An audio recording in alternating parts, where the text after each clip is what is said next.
News break with मियां कील के साथ आज आपकी खिदमत में एक बार फिर हाजिर हूँ।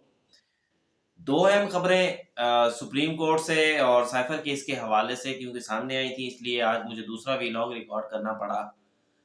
वरना पहला वीलॉग तो आज जल्दी कर दिया गया था।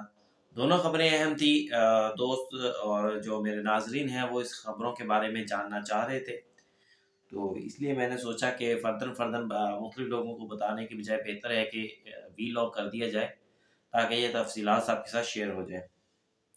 सबसे पहली खबर जो है वो तो है सुप्रीम कोर्ट के जज जस्टिस मज़ाहर अली अकबर नकवी, जिन्हें 27 अक्टूबर को सुप्रीम जुडिशल काउंसिल की जानिब से अक्सरियत की बुनियाद के ऊपर, यानी सुप्रीम जुडिशल काउंसिल के 5 में से 3 मेंबरान के इस नुक्ते पर मुतफिक होने के हवाले से कि जस्टिस मुज़ाहर अली अकबर नकवी के खिलाफ जो इल्ज़ामात हैं वो संजीदा हैं और इन्हें आगे चलना चाहिए और इंक्वायरी होनी चाहिए, उनसे जवाब तलब होना चाहिए।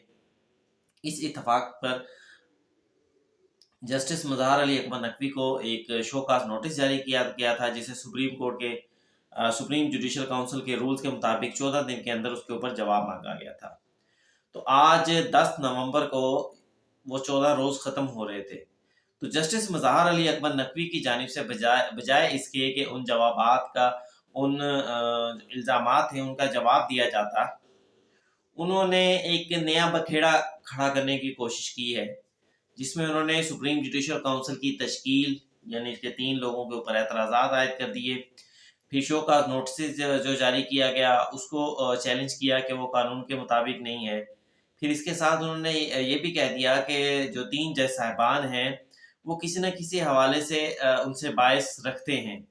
चीफ जस्टिस काजी फायज़ साहब, जस्टिस सरदार तारिक साहब और नईम अख्तर अफगान साहब। और जो 2 जज साहिबान हैं उनके बारे में उन्होंने कोई राय नहीं दी, जो दूसरे 2 काउंसिल के 2 मेंबरान थे। हालांकि उन्होंने भी उनकी हमायत में नहीं लिखा था, उनकी जानिब से भी कोई भी डिसीजन नहीं दिया गया था, ना जस्टिस मुज़ाहर अली अकबर नकवी के हक में, ना खिलाफ। तो अब देखते हैं कि जस्टिस मुज़ाहर अली अकबर नकवी ने अपने शोकास के जवाब के अंदर क्या मौक़िफ़ अपनाया है। 18 सफ़ात पर मुश्तमिल ये शोकास नोटिस का जवाब दिया गया है, जिसके अंदर उनकी जानिब से ये कहा गया है कि जस्टिस काजी फायज़ ने बतौर सुप्रीम कोर्ट जज तैनाती उनकी मुखालफत की थी।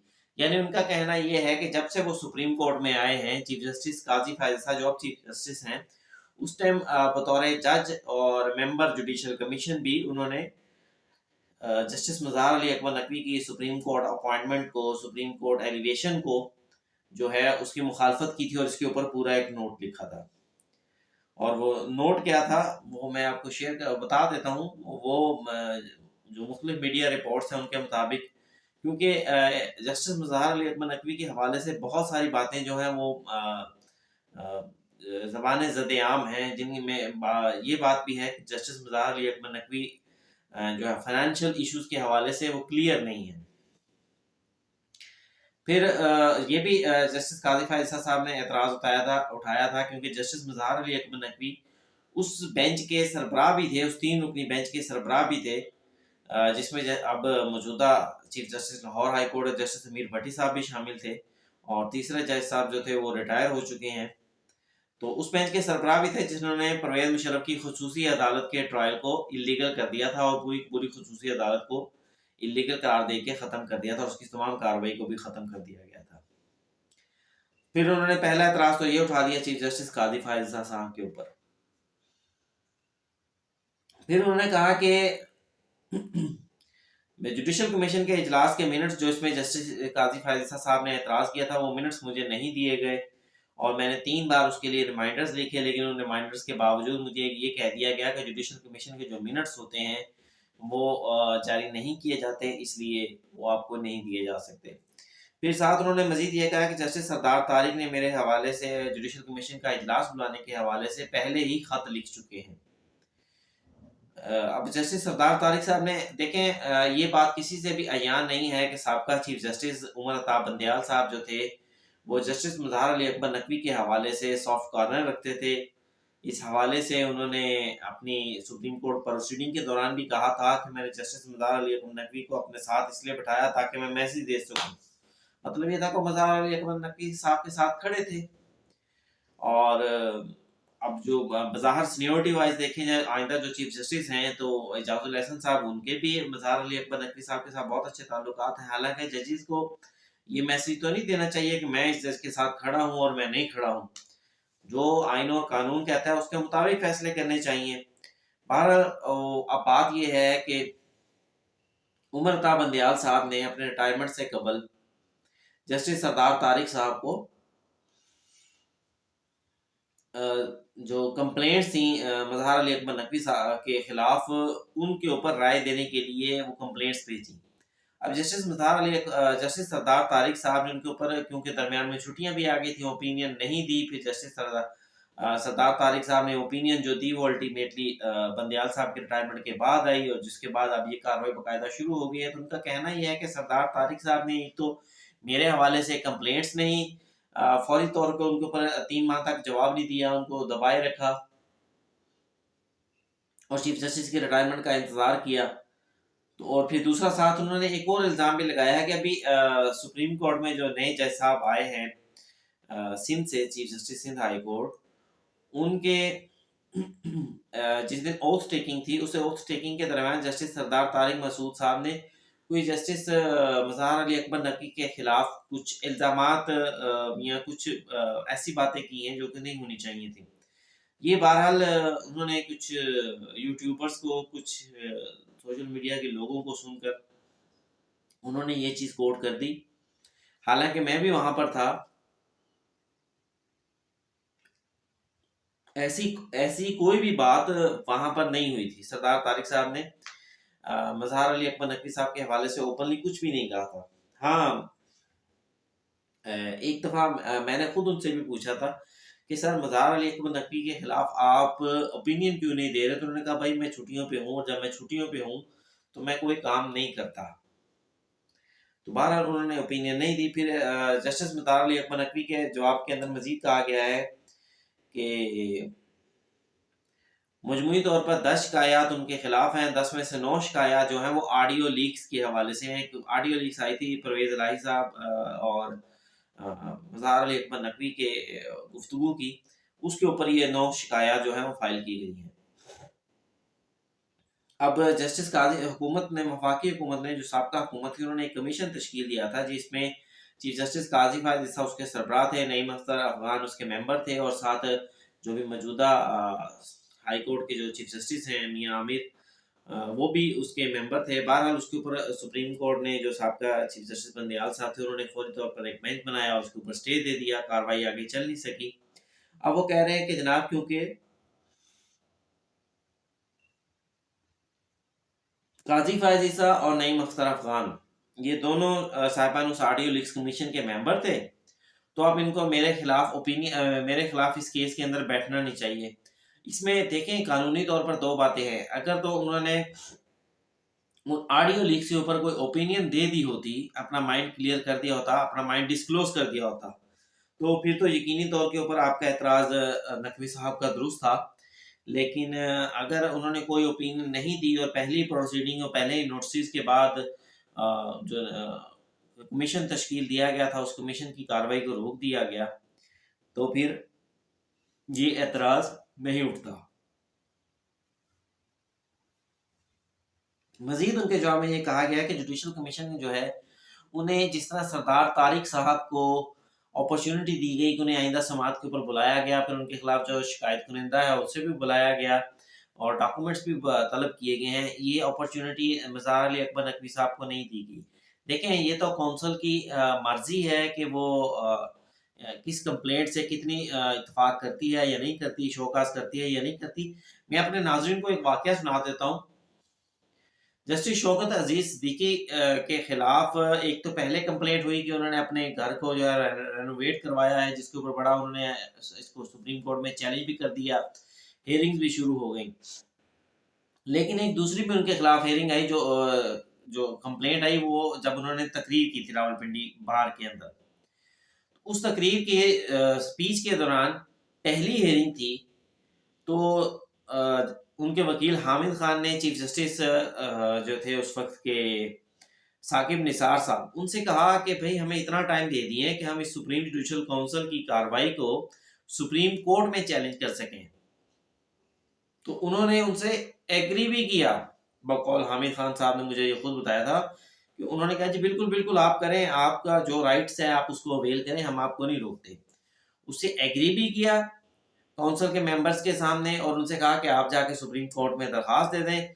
और साथ ही सुप्रीम जुडिशल काउंसिल ने कार्रवाई करके उस वक्त के जस्टिस शौकत अजीज सिद्दीकी साहब को हटाने की सिफारिश कर दी और वो हट भी गए। तो काउंसिल के अंदर तो इस तरह के ब्लंडर्स भी होते हैं। बहरहाल ये काउंसिल की मर्जी होती है कि अगर चाहे वो साकिब निसार साहब को इखलाकी तौर पर अमल दुरुस्त नहीं था, अगर उन्होंने हामी भरी थी तो फिर उन्हें वक्त देना चाहिए था। लेकिन यहाँ अब बात यह है कि काउंसिल के मामलों के ऊपर, ये काउंसिल के मेंबरान के ऊपर होता है कि वो कितना किस चीज़ को अहमियत देते हैं। फिर ये भी कहा गया कि शोकस नोटिस में अपने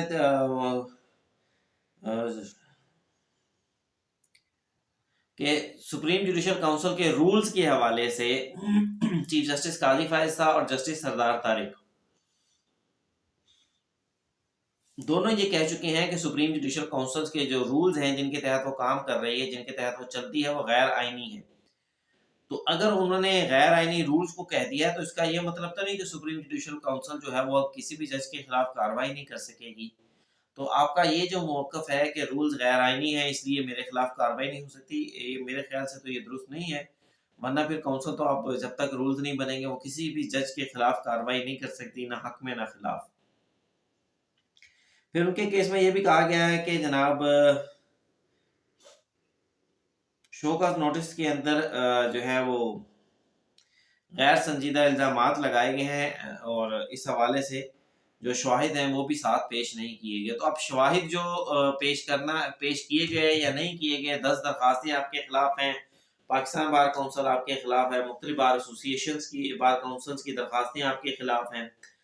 तो संजीदा इल्ज़ामात होंगे तो वकला की इतनी बड़ी तादाद और इतनी बड़ी बार काउंसिल जो है वो आपके खिलाफ आई हैं। बहरहाल ये इल्ज़ामात जो हैं और जस्टिस मज़ाहर अली अकबर नकवी साहब के जो शोकॉज़ नोटिस में उठाए गए एतराज़ात हैं, अब इसका हतमी फैसला तो काउंसिल ने करना है कि काउंसिल का इजलास जो मुतवक्के तौर पर आइंदा हफ्ते या आइंदा चंद दिनों के अंदर मुतवक्के है। जब ये जवाब पहुंचेगा काउंसिल मेंबरान तक तो फिर उसके बाद काउंसिल का इजलास बुलाया जाएगा कि काउंसिल क्या फैसला करती है, अब देखना है।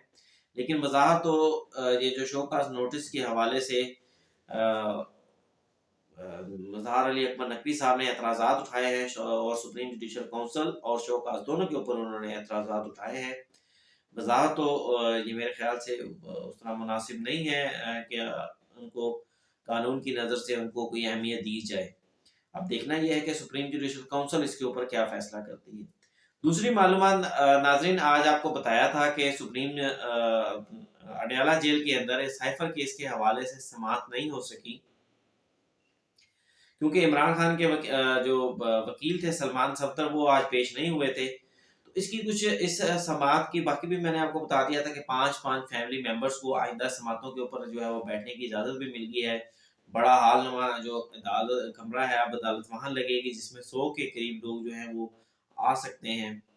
तो उसमें बहरहाल जो आज की समाअत हुई है उसके कुछ मज़ीद मंदरजात जो है वो भी सामने आए हैं, कुछ मज़ीद खबरें भी वहाँ से सामने आई हैं। एक खबर तो ये सामने आई कि इमरान खान साहब ने जज साहब को बताया कि जब मुझे केस के अंदर गिरफ्तार किया गया तो उस वक्त मेरे घर से जो है मेरी चेक बुक पुलिस साथ ले गई है, मुझे वो चेक बुक वापस दिलवाई जाए। जिस पर जज साहब अबुल हसनात साहब ने कहा कि आपको तोशाखाना केस के अंदर गिरफ्तार किया गया था, साइफर केस के अंदर तो आपको जेल के अंदर से ही गिरफ्तारी डाली गई थी, लेकिन फिर भी अगर आप कुछ चाहते हैं तो आप इस हवाले से दरखास्त दायर कर दें, जो मुनासिब हुक्म होगा वो हम जारी कर देंगे।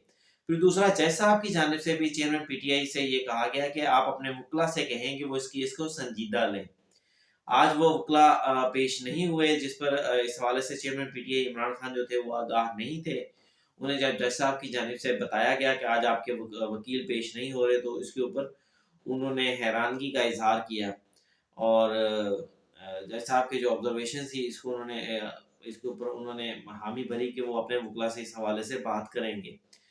फिर नाज़रीन इस केस के अंदर ये बात भी सामने आई कि आइंदा जो भी समाअत होगी वो बड़े हाल-नुमा कमरे के अंदर होगी और मुमकिना तौर के ऊपर अगर चेयरमैन पीटीआई जो इससे पहले शिकायत कर चुके हैं कि उनकी चेक बुक जो है वो पंजाब पुलिस ले गई है साथ, तो उस चेक बुक की वापसी के लिए अगर वो मुनासिब समझते हैं तो फिर वो ट्रायल कोर्ट के अंदर जो है वो दरख्वास्त भी दायर करेंगे।